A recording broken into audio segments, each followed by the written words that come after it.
extension po, bigyan nyo pa po kami. O, ayan. NANI?!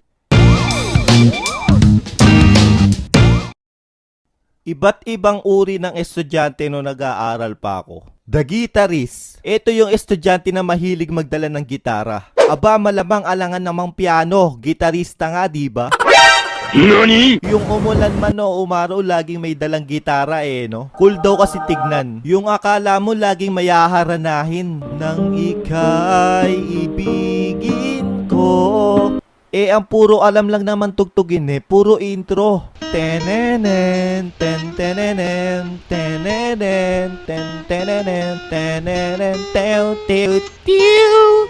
Antukin, eto naman yung madalas natutulog sa klase. Yung tipong magpupuyat siya dahil sa kaka-email at kahihintay sa reply ni crush na hindi naman siya gusto. Ang mangyayari, hoy potpot, bakit ka natutulog sa oras ng klase ko? Kayo ma'am, bakit nagtuturo kayo sa oras ng pagtulog ko?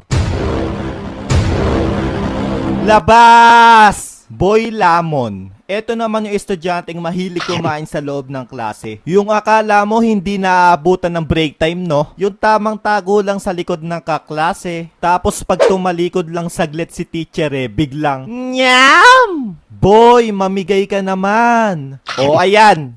The Rich Kid. Ito naman yung mayaman sa papel. Yung akala mo magbebenta siya ng papel sa room nyo no? Ang kaso, halos lahat ng kaklase mo, mga buraot. Hingi dito, hingi doon. Uy pre, may 1/2 crosswise ka ba dyan? Oo pre, eto.